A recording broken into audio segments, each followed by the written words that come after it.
Welcome to Flat Earth Debate Live. I'm your host, Nathan Oakley, and if you are new to this channel, or you've not done so already, then be sure to subscribe. Hit the bell notification icon and join button if you'd like to become a Nathan Oakley 1980 channel member and keep up to date with the Flat Earth Debate. If you would like to support the channel, there is a super chat that runs alongside each of these shows while they are live, and there's also a PayPal, Patreon, crypto and thanks button in the info box below the video. Most importantly, if you'd like to join the discussion, simply mute the page you are currently watching, then click the link in the info box below this video to join the panel and express your views on the nature of Earth. If you do join, please don't swear. If you do, you'll be ejected, and if you are, please don't try to rejoin the stream using sock accounts. You'll be warmly welcome back on the next stream. Now, we are joined by Neil, Arwin, and a whole bunch of people in Discord, so welcome one and all. Good morning. Happy Boxing Day. Yeah, happy holidays, everybody. Yeah, happy holidays, happy Hanukkah, happy Diwali, happy Christmas, and a Merry New Year if you're watching it after the fact. But if you are watching this live, it is indeed Boxing Day here and many other places in the Western world. So happy Christmas for yesterday. And yeah, it's good to be here. Smash the super chat to support this channel. What exactly is Boxing Day? What do you celebrate? Boxes. Boxing up your stuff and returning it. Something like that. I can't quite remember exactly the story if I looked it up, but it's not very interesting. Anyway, should we do a bit of housekeeping? It's mainly you and Arwin I'm going to lean on, Neil. I know what it is. It's when the rich give the poor presents. Hello, guys. Call it what it is. Perhaps. Maybe we'll never know. Maybe someone from the live chat will look it up because they're deeply interested in why we call it Boxing Day. Me, I'm going to do a bit of housekeeping. So, as I say, I'm going to lean on Arwin and Neil. Unless we get some great feedback from Discord, we shall see how it goes. Any evidence of a physical geometric sphere-edge horizon, formerly known as the curve of the Earth? Negative. Yes. Arwin, how about you? Yes. You need Didn't you know Fight the Flat Earth figured it out? Right? No, I didn't. No, this is news to me. Well, if the horizon wasn't now damn it, I always get it wrong. Why do I always get it wrong? It's like the 5th attempt, and every time I have to look it back up. Okay. The quote. Okay. You want to know about Boxing Day? You want to know? Yeah. Well, while Adam Arwin Right. looks up what Fight the Flat think I Earth said know for it. an official quote, if you can tell us what Boxing Day means, Adam, yes, by all means. From my recollection, it's a Victorian invention. We never used to give presents on Christmas Day. However, on the Feast of St. Stephen, it would be customary to pass a small present in a box. And so just a small box present to be handed over. And that was, I think, as far as I know, the main time when we started to give presents, certainly in Britain. So St. Stephen's Day became known colloquially as Boxing Day, the day that you'd start to actually just give a gift. Well, that's my understanding of it. Right. How very bloody interesting. Thank you very much, Adam. Yeah, I got the proof. I got Flight the Flat Earth's proof. Okay, You couldn't have a refracted horizon if the horizon wasn't geometric. That's the proof of Earth curve. That's a begging the question fallacy. Okay. I had somebody in my chat yesterday, by the way, who kept arguing for like the radius. Like it doesn't need to be measured through the horizon. They just have that value and they can calculate it and they can derive it through stars. The guy was basically doing my Baldwin process of trying to avoid using the horizon to establish the radius. And he really meant it. And he kept doing that like the entire show. So check that out. Yeah, it's akin to saying, well, you know, you can't have a gas pressure gradient if there isn't a sky vacuum.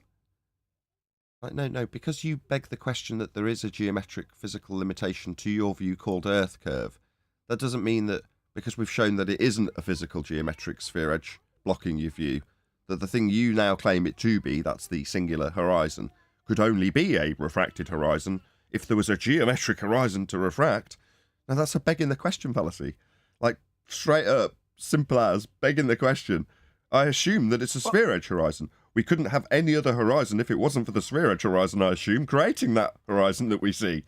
Yeah, that's It's just begging even the worse, question. Nathan. It's worse because it's not even presupposing the geometric horizon. It's presupposing the refracted horizon, right? It's like it is a refracted horizon. It has to be, look, because we assume it is refracted, that means there would have to be a geometry to refract. But that's How a contradiction in crazy is terms. that? No. If it's refraction, it's Sorry. not geometric. Yeah, I know, but Right. that's overlooked in Okay, I that one got you. sentence. Let me just break it down. You're thinking I'm not hearing you. You're saying they have to beg the question of a radius. Then they have to beg the question of a sphere-Earth horizon to derive the radius from. Then they have to beg the question that there's a refracted Earth-based horizon-based, geometrically derived from an R-based horizon. So in actual fact, you're saying it's a third generation begging the question fallacy based on a paradox. Yeah, pretty much. That's true. It's a begging the question fallacy on steroids, as QE would put it. So you beg the question of R, you beg the question that you've got a sphere-edge horizon, then you beg the question that that sphere-edge horizon that you assumed can't be seen because therefore it's a refracted, assumed to be horizon, based on the assumed to be geometric horizon, based on the assumption of an R that you can't get. So, yeah. Any evidence of axial rotation of the Earth-based variety? Let's just move on. Just what I'd like to say. I was going to say it's begging the question on steroid. Yes. Any evidence of axial rotation of the Earth-based variety? Yeah, man, Neil. Another begging a question. No, Neil deGrasse Tyson. I mean, that treatment you gave last time, that was perfect. I mean, Neil's got it, right? He gets Coriolis. I mean, there is no actual rotation of anything, but things like deviate separately, and that is the Coriolis. So there you go. That's proof of Earth rotation, tornadoes. Yeah, Coriolis effect is their claim. However, actual rotation of any winds isn't Coriolis effect. Oh, they like to think so. They like to describe so with a third party there asking about Coriolis effect, so Neil deGrasse Tyson can answer about wind rotation and then disclaim that it's got nothing to do with Coriolis effect. Science! Oh, yeah, I forgot that part. Yeah, you need to lie. Like, oh, you look needed at a this third thing. party. That's not the answer to your question. Oh, and let me emphasize at the end that it wasn't actually the answer to your question, knowing that you've already forgotten the question. Let's move on. Even though it's in the title below the video in that instance. Any evidence of the distance to the sun? It's over there, shining nice and bright. We got angles to it. That's about it. So please share the show if you're watching live. There's 70 odd people watching, which is great. Oh no, that's wrong. 70 people who have watched, 45 people watching, which is terrible. Please share the show. Any evidence that level is not horizontal?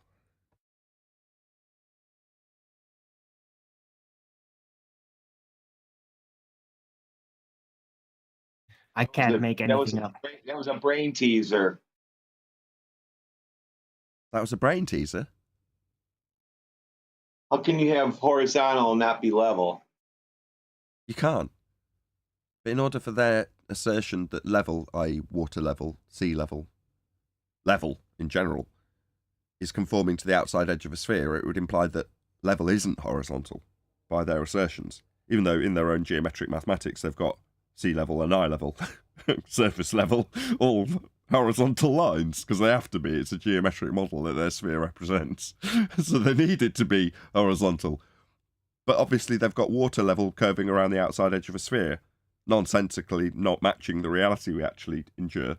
So the anti-flat earther who's faced with this paradox would declare that horizontal actually conforms to the outside edge of a spherical surface, therefore is not level.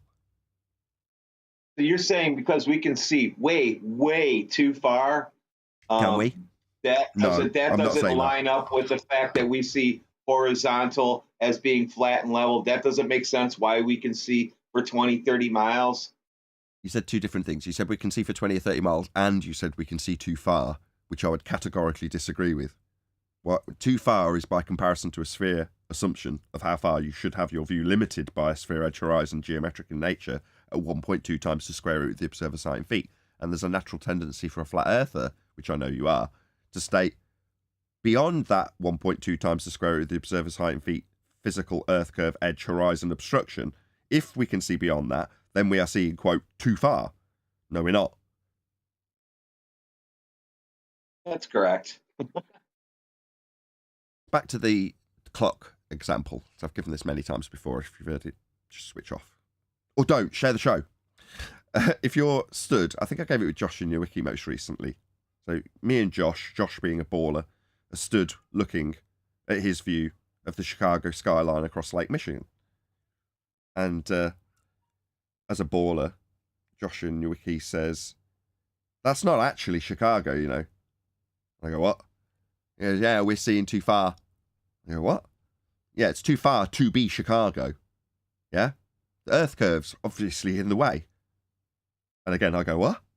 He goes, yeah, what we're actually seeing is a slightly looming non-standard refraction projection of the Chicago skyline from beyond the reified geometric sphere edge horizon known as Earth curve, projected up at a rate of 7/6R or whatever I fudge into this maths, to bring Chicago skyline up to meet the geometric limitation called Earth curve by way of a 7/6R or any derivative thereof terrestrial refraction. Ergo, what we actually see is a mirage. It's not really Chicago. If it was, we'd be seeing too far. I go, all right. That's what you reckon? Yeah, says Josh Newicki, the Globe believer. That's absolutely what I believe. It's a slightly looming non-standard refraction hyena holographic projection of the Chicago skyline from beyond the geometric limitation of a sphere edge horizon at 1.2 times the square root of the observer's height in feet. Therefore, it's a refracting mirage up to the horizon that's Earth curve. Not really Chicago, actually a mirage. I go, all right. That's what you think as a Globe believer, is it? I just look at it and say, Chicago skyline. Full stop.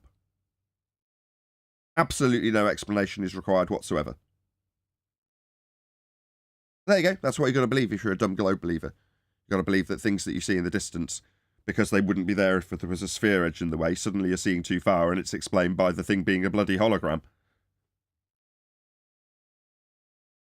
Yeah, but I'm not sure about being a hologram when Rob Skiba drove a boat from that Chicago skyline across Lake Michigan, and it was still there the whole time. Well, I'd just like to know if it is a hologram, what point did it turn into one? It didn't. It never was. It was just you seeing the Chicago skyline, and as a flat earther, you can declare that. When asked, well, why do we see it? You should shake your head in disbelief that they're even asking and say, well, because I've got a set of eyeballs. Because I can see. I can see, therefore I see it. No explanation is required. Can I guy on the television claim about told us that- terrestrial refraction is it doesn't just subtly turn into a mirage, it gradually turns into a mirage from right in front of your eyes being very accurately where it seems to be, to the further away you go, the more it deviates and the more you're left with what is assumed to be a mirage you're seeing, because it should be beyond the Earth curve. That's how it works. So it doesn't just subtly turn, it gradually turns into that assumed to be a mirage. The point being that their version of it's too far is exactly that. Their version of when they see things that we can just say, I see Chicago. That's all you need to say as a flat earther, because you don't need to explain any of this. Number one, we're not making claims that the flat earth's proven by seeing Chicago. You're just seeing Chicago. The only reason a flat earther would be in a position to start claiming why you can see Chicago, in the case of this example, Rob Skiba, rest in peace if he's dead, some people claim he isn't. Nevertheless, if you're doing that, it's only because you're fighting a positive assertion that they make. If you think carefully about it, what assertions do you need to make about the horizon as a flat earther? You don't necessarily need to make any, but they have a claim that the horizon proves an Earth curve edge. So therefore, it's their positive claim that somehow we're in a position to have to defend? No, but it's miles easier if we're on the back foot defending some nonsense that we claim about the horizon, especially if we're also saying it's too far, i.e. it's further than the Earth curve we're going to assume is there, even though we can still see it.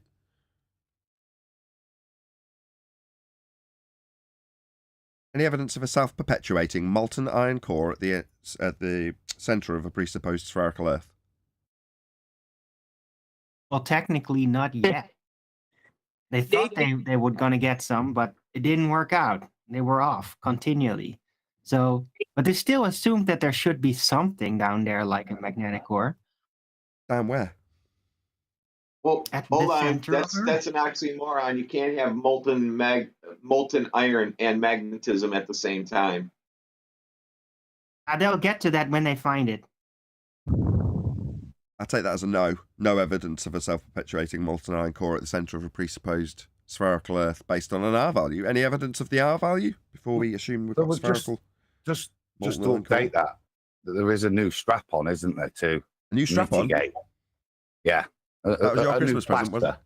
Happy Christmas. Just to mitigate for the passing of the Curie point, which is obviously a contradiction, for it to be magnetic and molten. And so they have now invented a term, and this is what's happening, to allow the field of superionic, which is it's just a strap-on fix for a problem that was created by the initial claim, which was unsubstantiated in the first place. So when that contradiction points out, they have to invent a new thing to fix the problem because of the apparent contradiction. Superionic. Okay, but how is this superionic state being created and maintained? Bloody hell, Arwin. Immediately, just with the description from a flat earther of the bullshit so-called strap-on fix, you're going to beg the question with him. No, I'm immediately going to point out, like, oh, that sounds, I don't even know exactly what it is, but it immediately sounds like that's going to take a lot of energy that's not even claimed to be there, right? So it's like creating a plasma thing. It's like, yeah, see, oh, it's like this. Yeah, but it's plasma. You have to insert a lot of Let me try and electricity rephrase it into for it. Arwin. Okay, The conditions are going to be obvious, aren't they? The conditions will be what they claim it to be at the center of a presupposed ball. They'll be the magic conditions required to make superionic state. Okay, let me just try once more. Right, so I think you need a container to do that too. yeah, the state that they claim is irrelevant because there's no evidence for anything of that nature. But what we're doing is arguing about how the gas lamp in Narnia works. And previously, someone said it just worked on butane, just normal gas. And then someone else comes along and says, no, it can't work on butane. There's no pipes running to it and nobody attends it. So it would just run out. There'd only be a finite amount and it would run out. So someone else then comes up, here's my comparison to the example we're using, with a different state. What did you call it for the molten iron core? Let's just use the exact same term. What did you say? Superionic or something? Yeah. Okay, there's a superionic butane in the gas lamp in Narnia. Now, at this point, you've got two choices. One, argue about how likely superionic butane is to run the gas lamp in Narnia, or point out that there's no evidence of Narnia. Which one you're going to pick? Well, Arwin's going to pick, we're going to argue about the superionic butane in the gas lamp in Narnia. That's what Arwin's doing.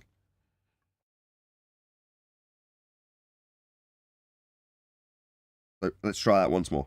Any evidence of a self-perpetuating molten iron core at the centre of a presupposed spherical Earth? I was waiting for you, Arwin, but I'll go no. Where... Oh, go on. G, is it?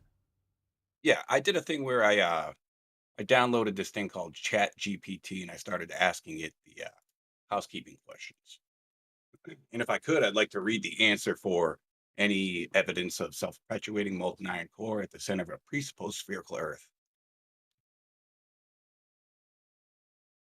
All right, so this goes on to say, it says, there is a great deal of evidence to support the existence of a molten iron core at the center of Earth.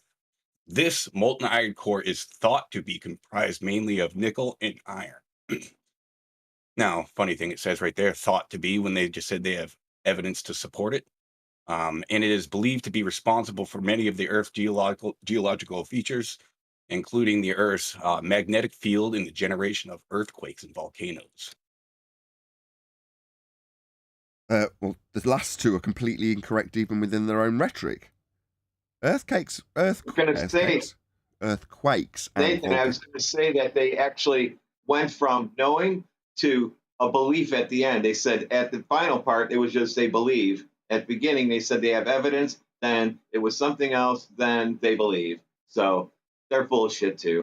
Sure, but the Well, supporting, volcanoes ain't in it. but the It's supporting actually evidence. 4 paragraphs long here. So there's 3 more paragraphs where it tries to provide more evidence. Sure, but the evidence you in the provided next so one. far was in regards to what is claimed to be the effect of tectonic plate activity. So the ring of fire is where all the plates are linked in like a circle if you plot it out. That's the ring of fire where all the volcanic activity takes place. But that's as a result of the friction claimed to be generated by the tectonic interactions, creating pools of lava below the surface level of the crust, the outer crust. So it works its way through the crust, but the crust is a very, very the toppermost layer in a sphere of Earth. So to say that it's coming from the molten iron core is absolutely absurd. It's not coming from thousands of miles down. Far from it. That's not even the current rhetoric. So they're saying there's proof of a core, there's loads of it. We think it's made up of these materials. We believe it causes the magnetic fields, and it's also somehow connected with the completely unconnected tectonic activity at the ring of fire that somehow is translatable into earthquakes when they move, i.e. the plates are claimed to judder along one another. That would be the cause of an earthquake, according to the bullshit rhetoric that they currently spin. Now, I say it's bullshit. I don't know that it's true. I don't know that it isn't either, so it's hard to call. But that is the current rhetoric. Absolutely sod all to do with the molten iron core. Right. And that's in the 3rd paragraph. It actually goes into the using the earthquakes and volcanoes as another piece of evidence. And then, but all of these paragraphs end with a sentence where it says something along the lines of these all provide further support for the idea that the Earth has a molten iron core at the center of it. So they don't actually provide any proof. It's all just ideas, and it's thought to be. Yeah, it's the least supported of all the things we have in housekeeping, which is what makes it the most absurd, really. There is sod all evidence for a molten iron core. There's a load of beliefs about what it could be. That's about it. Well, since mercury is more dense than iron, shouldn't it be at the center? At the center of the gas chamber of the lamp in Narnia? Yes, that one. It should be Pretty lighting sure- the gas. Pretty sure we haven't got a Narnia. There is no center of a sphere Earth. There is no sphere Earth to have a center. So it's just Narnia claims. Let's move on. Any evidence you can have gas pressure without the necessary antecedent of a container to press upon? Got conspiracy cats on screen. Without the container, there can be no pressure. That's got to be a conspiracy. I mean, I work in a physics lab, and we have vacuum and we have pressurized compartments, and you got to both have to have a container in order for it to work. You can't create a vacuum inside the lab, like just an open air, then all of a sudden create a vacuum and then pressurize something inside that vacuum. That's not reality. No, it's not. It's a violation of gas law. Any scientific evidence of gravity? Nope. But that was me thinking there'd be more people watching today. It's like, yeah, there'll be people who, they've kicked back, they've opened all their presents, they'll want to be watching Flat Earth debate on Boxing Day. 63 people watching. They're Terrible. all sleeping out late. Maybe. Right? Either way, if you are watching live, thank you very much for tuning in. I didn't realise that we'd have so few people, but there we go. 65, I suppose, is better than nothing. Please share the show. Nathan, there's literally nobody out in Alabama where I am. It is like a ghost town right now. Right, so everyone's at home with their laptops and their iPads. You'd think they'd all be wanting to watch YouTube. But there we go. Maybe they're all watching Santa on Netflix. Who knows? In any event, any single viable hypothesis from any of the fields of astronomy, cosmology, or astrophysics?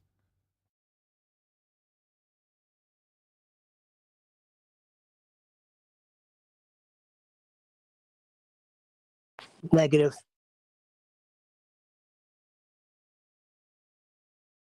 Nope. No, Any evidence you can require an elevation angle measurement from a curved baseline? Ooh, that seems impossible.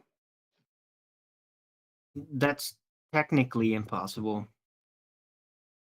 I mean, it's not like, oh, well, we don't seem to find that. No, it's like technically impossible. It's contradictory because of the geometric nature of these elements.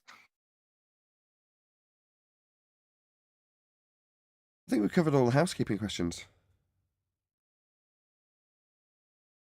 If anybody's going to correct me, I think we're going to move on.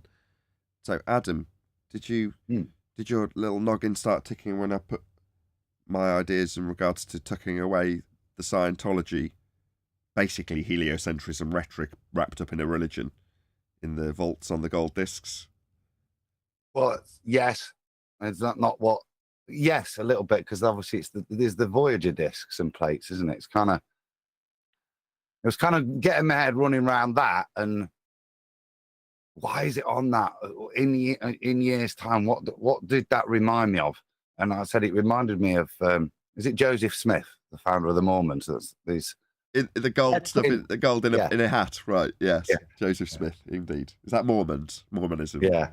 Yeah. Well, they're all the same crowd, right? All of these guys are all associated with one another, aren't they? Yeah. Hold on, but I asked the question before, but you started the show. Then what happens to religion when, let's say tomorrow, Earth is flat all across the world? What happens to that religion? That's what we. Nothing. No. It's just no. his belief. Nothing. That's the discussion topic. Arwin, hold on. Just try and keep up. What we're talking about is packaging up an old, out-of-date, defunct rhetoric. And we're suggesting that if this was to happen with heliocentrism tomorrow, what would happen with that religion? Does it just die? No, it doesn't just die. They package it up and bury it underground, and then there'll be a very, very small faction of people, the Scientologists and the Church of Scientology, who keep the religion above ground to a very limited extent. But they're the worshippers of the old ways where they thought we went around the sun. Would be how it was if everybody, let's say 7 years ago, everyone just went, oh, yeah, all right, I understand it's flat. Yeah, that makes sense. Right? Well, what would they do with heliocentrism? They become the keepers of a mythology, basically. And then later, it can be integrated again. Exactly. So at a whatever pre-designated period, obviously you're going to keep track of where this religion is because you've got it above ground in the form of the Church of Scientology. So there's a constant reminder of what it is and what it represents for the powers that should not be, should they need a new system of control. Now, what I mean by new system of control is, given whatever the rhetoric is, post-heliocentric nonsense awareness, that will be, let's just call it the flat earth rhetoric. It won't be, it'll be parallel universes, whatever the hell they come up with, something that's quantum sounding. Anyway, with their new parallel universe, flat world reality that they punt into the rhetoric for a couple of 100 years, they're aware of the old system, and should that fall apart, because it's just going to be seated in an idea of controlling the masses, in the same way the heliocentric method is. So if our parallel universe-based reality that does have a flat world conducive with it and works quite nicely within it, suddenly starts to fail, they go, well, what do we need to do? Well, we just recycle the other rhetoric, because there's been 5 or 6 generations of people that are in the parallel universe rhetoric. Tell them that the religion of heliocentrism is actually the world that we really live in. Yeah? And they just regurgitate it back out like they did when they originally launched heliocentrism. For all we know, when they originally had Copernicus telling us about the world being a sphere, he was doing exactly that. Repurposing a rhetoric that had been tucked away for a couple of 100 years after it failed. You know what I mean? Or they come up with a story of these guys who have made these discoveries in lieu of bringing it up. So they dig it, let's say for our timeline, they dig it up a couple of 100 years ago, the heliocentric rhetoric, and start to impose it. But in so doing, they have to come up with stories that took place 1,000 years ago. So they just invent a few characters. And those characters come into the plot of how the heliocentric model was discovered, post them just invoking some old dusty rhetoric that they've dug up. Now, in the case of Scientology, it would, in a 200-year period, 500-year period, 1,000-year period for all we know. Literally, they'd dig it up.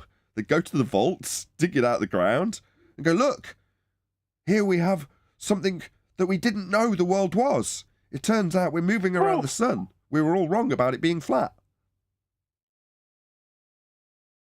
I'm done. Yeah, they're going to say we have proof. Look. They'd just offer up the maths, again, as though they were new. And they'd have stories of people who had tried to do it 100 years ago being burned or imprisoned. But it's only because they knew the truth. The powers that should not be didn't want them to disseminate this heliocentric moving around the sun world. They wanted to keep it hidden from us. Do you think that they're going to hide? Do you think they're going to hide giant globes with the other material so they have like some kind of reference to work with? They are. That's exactly what they are doing. The Church of Scientology, and it's not that they are doing it, they have already done this. They already exist. They're already buried in the vaults, in completely sealed, temperature and pressure controlled environments. It's already been done. So they've already tucked up heliocentrism. It's already packaged up, tucked away, buried, ready to be rediscovered in a few hundred years' time should it fail. It's going to fail. When did you hear this? I keep hearing two people at once. Go on, Neil. I just said, when did you hear this? That they have saved this nonsense and are hiding it somewhere or shooting it to space. When did this occur? In the last 10 years. Look it up. Just look up Scientology's archives. Just type that phrase in. Okay, and I'm going to tell you why. It's because we exist. That's why they're doing this. You're so arrogant. threat. No, it is not because we exist. These things are cyclical. Do you not think that they haven't been through this cycle already and know precisely the way it ramps up? Not like it is now. Oh, my bad. Do you not think Not they know? like it is now. Yeah, my bad. Third attempt. They already know cyclically how these things ramp up, succeed, and then fail on their arse. And they know the time span that it's going to happen in. So in terms of, I assume, this cyclical nature of heliocentrism, we're seeing the tail end of it. Right? So that's all we're doing. So therefore, they'll know how long it takes. And they've already instigated the tucking it up and filing it away long before Math Powerland and Eric DeBay for some and Mark Sargent for others started to disseminate stuff that had been pre-disseminated back in the 70s to keep the flat earth rhetoric of persecution or whatever you want to call it, ridicule, alive and kicking.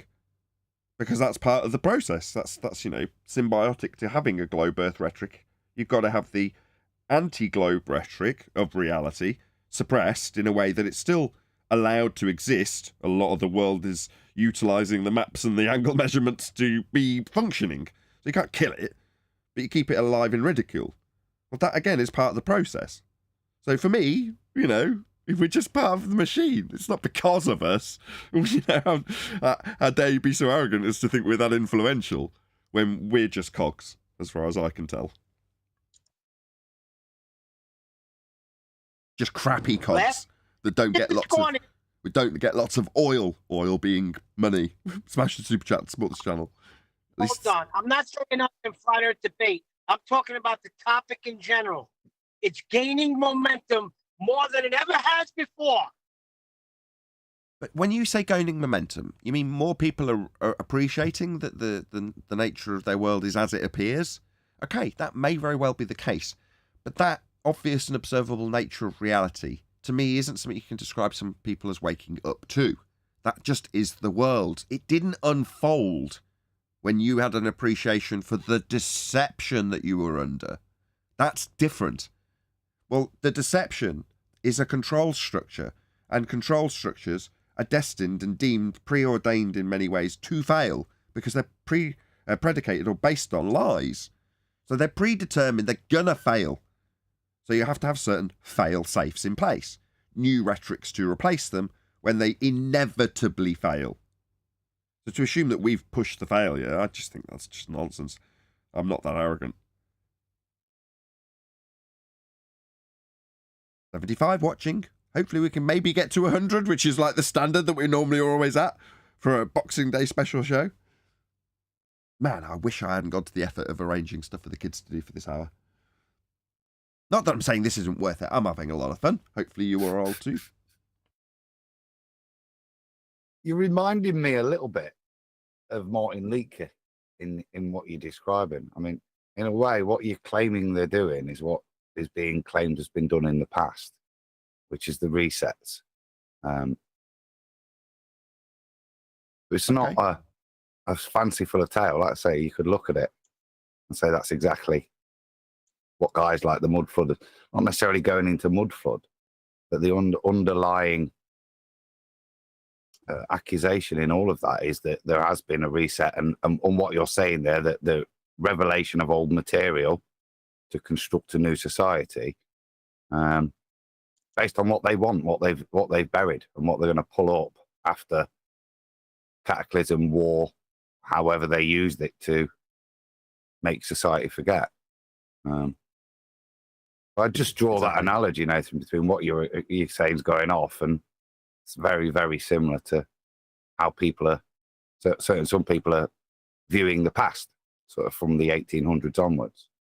Sure, and those aspects originally, I sort of ventured into that realm a couple of years, maybe 3 years ago, about the point that Martin Leake and myself actually went on different paths, which is fine. People do that. My association with Martin has got less and less over that time because he's on a very different path to us.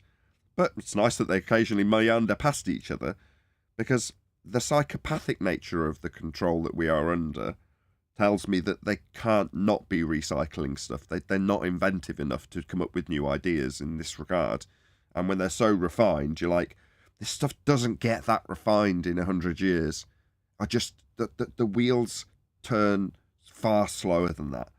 So for me, the level of complexity and beauty within the heliocentric model is over-refined. And each time it probably goes through the mill being, the use of it in a control manner, it will become more and more refined before it gets packaged up and put away and buried and then brought back out again. But when it gets brought back out again, it doesn't take much dusting off for it to be back to the refinement level that it was previously. Now, in the death throes right now, probably that's where the most refinement takes place. When it's first discovered as a new rhetoric, or I forget how Adam beautifully phrased it earlier, the rediscovery of old rhetoric. I can't remember how you phrased it, something like that. But exactly, that's what I'm driving at. You were much more eloquent in the fewer words, the more concise words you used. But nevertheless, that's exactly what I'm driving at. And in so doing with heliocentrism, if you imagine my scenario in 200 years' time when they dust it off and bring it back out, all of the stuff that we did here now is just incorporated into the refinement of that control structure when it's re-released. Therefore, all of the notions of pre-using a geometrically refracted horizon, paradoxically speaking, that would be in the original rhetoric when it first came out, or worked into the stories that somebody had already figured out that they'd have to, assume that there's going to be a certain light of bending when they measured the non-geometric horizon in the revised Al-Biruni story about some guy that didn't ever exist. Can you imagine them using it and calling it the Orwellian paradox as well? They probably would. I was going to get there. You're so well tuned to me. You knew exactly where I was going, didn't you, Adam? That's what I was going to get to. So in the same way, right, there's quite a few people in the current rhetoric of heliocentrism that were objecting to the claims of heliocentrism for various different reasons. And the workarounds that are incorporated get labelled with their name. So exactly, Adam, it wouldn't surprise me at all if in the 2257 in that year, when they're bringing it out and they're like, back in 1901, there was this old ancient astronomer named Arwin. And Arwin supposed that there couldn't possibly be a geometric horizon unless you accounted for the refraction that would be taking place when you got a general idea before we had the maths and supercomputers to get it much more accurate. But he got it within 3% with his Arwinian paradox. That sounds remarkably interesting, although kind of weird to be referenced as a astronomer in the future. And I'd be, I'd be labelled with the one thing I say I hate the most, wouldn't it? Something to do with fucking Coriolis effect. The Oakleyan principle of Coriolis used to indoctrinate the masses. And I become some story, just name for the namesake. The guy that's figured out some bullshit about Coriolis so that we can definitely know that we're turning and not turning on a non-inertial/inertial reference frame, both simultaneously inducing the drift that we don't see. And calculable in an effect that is only a fictitious force. And he figured all that out. Nathan Oakley, the man that proved gravity. No, that would be Anthony. That would be a Rileyan concept. So it's going to be Oakley's error or something. Exactly, it'd be Oakley's error or Oakley's failure or something like that. Originally he objected, but it was actually ironic that he figured out the whole principle that we needed to measure the non-inertial turning reference frame. Whatever. That's what they do because they're just vindictive, and they're it's Duper's delight, isn't it? The guys who are in the know who've done that are laughing their heads off. So you're going to object, are you? You're going to object to the stars being massive or being very far away, are you, Brahe? What you say was that they'd have to be massive. Okay, let's write that down. They'd have to be massive. No, that's not how I meant it. Yeah, that's what I've written down, though. They'd have to be massive. This is quite good fun. Even if there isn't a great deal of people watching, I'm enjoying myself.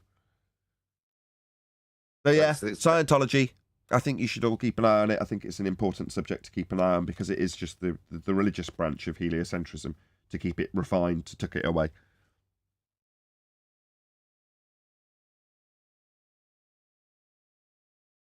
Go on, Adam, what were you going to say? Well, the only final point I'd say, maybe that is the full refinement of the new one world religion that it is postulated. So maybe that could be it. That's how, because you often wonder how would you get that in if that's a named aim of theirs. How would you get that in? You can only do it in the methodology you're suggesting, isn't it? It's kind of post-cataclysm, post-reset to introduce it. And what better way than digging up some golden records as proof? Exactly. And part of the story was about one of the gold records being sent out for all mankind into the ether of the space vacuum, so that some other aliens on some other planet, because now we're all going to get the notion that the lights are planets, are going to receive that gold disc, like the gold discs we've got. They're going to send it to us in a message that we can hear in our headphones if we point an antenna at the sky, and then they're going to send us instructions on how to build a machine so we can go visit them. That's right. They called that the Righteous Force background. Isn't that film with Jodie Foster? Contact. Oh, Yeah. That's come on now. That's perfect. probably a real thing. No, that's perfect. Recycling this stuff is exactly what you need to do. Ideal, in fact. Subtle refinement. But then, in the rebirth of heliocentrism, again, we're 200 years into the future now, you don't have to have the awkward and uncomfortable force of gravity discussed as a force, contradictory to the bending space-time. You just have the bending space-time and then work in a refinement of how it can be a force that's not really a force, but you can think of it as a force because we're falling on a geodesic in space-time. Therefore, the downward acceleration is actually an Earth moving up at 9.8 meters per second, which isn't perceived as a force, but if you jump off a building, you're obviously at zero. Therefore, the force you can think of is the ground rushing up. See? I managed to parrot it off in a really refined way that wouldn't need any mass-attracting mass actual force to be encountered. Just the geodesic in space-time when you rebirth it. In other words, no Newton. Don't need him. What's that? But surely we'd have to have a force holding the gas here. Yeah, you can think of moving through a bent geodesic in space-time as being a force. See? It's already refined, ready to be tucked away and put on the shelf. But is it though? Yeah, I think so. I would say that's refined enough for the outgoing people to not accept. because there's a contradiction with the 107-year out-of-date mass-attracting mass Newtonian gravity still taught to kids in schools, because there's too many people generationally with that old idea. So you just separate the lower educated people from the higher educated people, who are obviously more worthy of understanding that's a bent geodesic in the current rhetoric. We just don't need that. You just need the school kids to have always been taught bent geodesic, giving you, and then you just leave this bit out in preschools, a force called gravity. And then when you get to the higher education standards, they go, well, it's not really a force. It's actually you moving through a bent geodesic in space-time. But you can think of it as a force. It still does the same thing as a force, even though in reality it's you moving along a geodesic that's bent in a fourth dimension. Wait, what? It does the same thing as a force, but if it does the same thing as a force, then it would be a force. No, you can think. Yeah, that's right, Arwin. Yeah, and I'd agree in the 200-year ahead rhetoric where I agree with you. The moment you say, well, that makes it a force. Yeah, that's right. You can think of it as a force, Arwin. Well done. No, but if it acts literally like a force, well, isn't it then basically a force? Yeah, you can basically think of it as a force. I'm not saying thinking of it as. See how well this works, if you ever shut up in between. Yes, that's right, Arwin. Yes, so you can think of it as a force. That's right, yes. Well done. A star. Let's move on. See how well it works? Unfortunately, we have a mass-attracting mass actual force that this not actual force you can think of as a force has replaced, which is bad. You just need one to exist. Three-body problem. You have an issue with the three-body problem still, no matter how many 4D spaces you put together and conceptualize space-time and mass-attracting mass and all that conceptualization does not fix the three-body problem of balls with gravity floating around each other in a perfect cycle. It never happens and cannot even be simulated. That's where you're wrong. It never happens. Yeah, it does. They just replace it with Newtonian mechanics again. No, you don't need them. You don't need them. Right? You say it doesn't work, it doesn't happen. No, it does. It happens in fourth-dimensional pseudo-Riemannian force space-time developed by Einstein. It does happen. Now, whenever you're describing that mathematically, you're only relativistically speaking in one position, looking at one thing anyway. So within the maths, Einstein may have not had the complexity to understand, let's just put in a new layer of bullshit, the quantum level of his understanding. So yeah, it does break down at the quantum level, which obviously we all understand and you do too, don't you? Therefore you understand how my ham-handed segue away from this problem is just a limitation in Einstein's understanding because he's but a man trying to describe very complex things that we had to have those circular whirly whirls smashing stuff together to figure out. Yeah? So sit your little head down, don't worry about it. It's all good. Hold on, it happens where you can't see it or I can't see it, but it happens. Yeah, in the maths. I mean, Einstein still managed to do it for one body. I mean, that's good enough. But what's ironic with these three bodies is they do it so well, it's almost like a clock. So, yes. What comes next? I think what we will have to comport with our actual flat Earth existence is parallel universes. They've been ushered in since I can remember in the 80s. Slowly ushered in from, what's his name, the guy in the wheelchair. Kings. Yeah. So he ushered that in, and I can remember it starting to filter its way in and ramping up towards now. Now everything's parallel universes. Right. So the next thing they're going to need is the portal to the parallel universe. Someone else reading my mind. So recently I've got the new computer that's been very kindly given to me by one of the fans of the show. And it's got RTX on the graphics card, which is a very interesting technology, ray tracing technology. And therefore I'm just interested in it, generally speaking. And one of the games that's quite old now, probably 10 or 15 years old, is a game called Portal. And there's an interesting sequence in Portal. Well, two interesting sequences that tie into this discussion. One, which I won't labour too much but it's on a side topic, which is the end sequence to the game, where the main character, the protagonist in the game, fires this portal gun at the moon and opens up a portal between the moon and Earth and sucks in the bad robot, the evil character, into this portal, along with the main character who's holding onto the robot in a very sort of alien-esque, being pulled out of the Nostromo or whatever, which the ship they're in, you know, being sucked into a vacuum. But the vacuum's being created because there's a portal opened up on the moon. Therefore, as she goes through the portal in the game, she's looking back from the moon at Earth with all its high-pressure gas on it. And for some reason, because there's a portal on the moon, that means that the gas is filling the space. But even though she's looking back on Earth with without a barrier. So that was the first detail I thought was quite interesting. The second was that the main character, when he goes bankrupt in the plot of Portal, gets this artificial intelligence also laden with a real person's brain computer to figure out a way of financing the projects that he's doing in an alternative way. And the way the computer figures out to do this is by having other alternative parallel dimension universes with the same company existing within them do all of the groundwork as well at the same time. In other words, the company just exists across many different parallel universes because the computer decides so. And therefore that solves the funding problem, right? So it's got all of these, you know, Einsteinian and Hawkins concepts sort of interwoven throughout this game called Portal. There we go. That's something moderately interesting. Did you ever see that movie in the 70s? The what?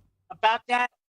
So this astronaut launches himself off to find this parallel universe, but of course he crashes, and the whole time they think it's a failure, but then he realizes that everything is opposite. He looks in a mirror and everything is opposite. So at the same time he launched, the guy from the parallel universe launched, and they both landed on each other's planet, I guess. Pretty clever. Yep. So these are the rhetorics that would sit in line with a flat Earth.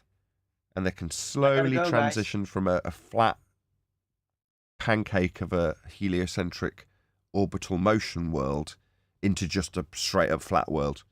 So that will be the sort of overlap with the rhetoric transition for us, say, in 50 to 100 years' time, where currently you've got the Einsteinian overlap with Newtonian in terms of the heliocentric notion. Well, as we transition from heliocentrism back to a flat reality, it won't be just a flat world. It'll be a world that we live in that doesn't really exist beyond what we experience, but is parallel with other universes, aka flat. But it'll be the other universes that are the fantastical sandwich nature. And again, that's been kept alive in Flat Earth. So turtles on turtles on turtles on turtles. What's that? That's just them describing a parallel universe in a very comical way. I gotta go, guys. I'll see you tomorrow. Well, that'd be your bag there, Arwen. See you later, Arwen. Have a good crimbo, mate. Yeah, thanks. I'll see you tomorrow. See you tomorrow. We won't see me tomorrow. Are you off tomorrow? Yeah, well, just family stuff. But this is a gap in between. So my youngest daughter doesn't have epileptic fits. We have to sort of dish out the excitement levels in doses. So it's like a day of excitement, then a day of perfect calm. That seems to be good for her. So today is the day of perfect calm. I keep dropping in that because it's family rocking up every 5 minutes as well here. So it's. But I got a nice family day again tomorrow. Me and my son's off out tomorrow. A nice day out. So fortunately, not see you guys tomorrow, so which is a bonus show then. We're not in the middle of doing like a really heavy reaction video or anything. So, and my intention originally was to only do a relatively short live show today, just to keep my hand in, and that's what we've achieved so far. So it might be a relatively good point to round out, unless anybody else has got anything they want to add. I will have a very, very brief after show as well, if anybody just want to hang around for a chit chat after. I've got one little thing to add then for the show. It's only a minor point of just thinking, but earlier on we were talking about being horizontal, and the ballers make a claim that it's not; it's curved.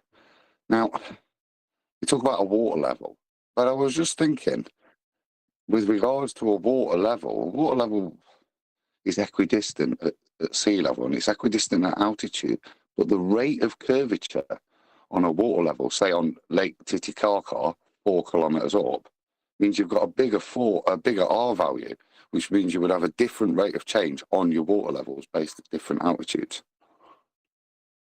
Yeah, it would be Just the consequence of their bullshit. But absolutely, because you haven't got a perfect sphere, but their maths requires it to be so because you're taking elevation angle measurements and back calculating them with Polaris to a sphere. But ultimately speaking, if you've got undulating surface on a sphere, that throws you off massively if suddenly you're at a high elevation looking over a level surface. Because if you're conforming to the centre of a sphere Earth at a greater distance from the centre, then you've got a different rate of change over that actually flat water that's claimed to be curving. The rate changes. Doesn't make any difference if you're doing it on a flat plane because you can reference everything to sea level.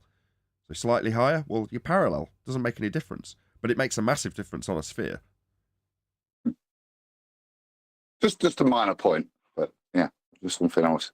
Saw a picture of Lake. It was a flat earther just showing a picture of Lake Titicaca and saying, does it curve up the top there? And I'm thinking, well, yes, it does in their world. That's their claim. But the curvature would be a bigger R. Right. So therefore your water level would be different.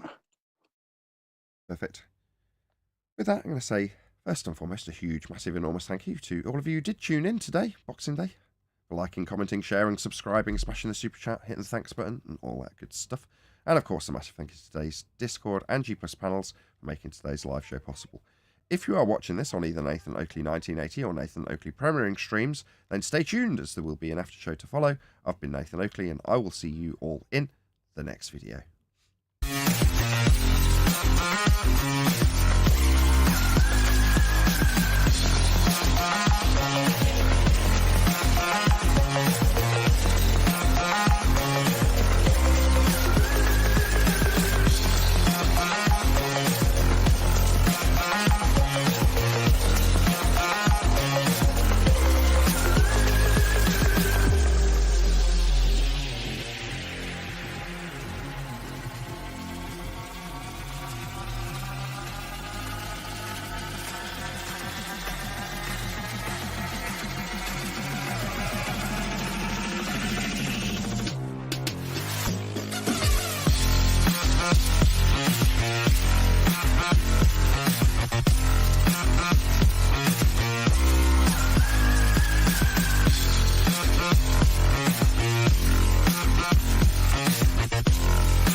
What a lovely day!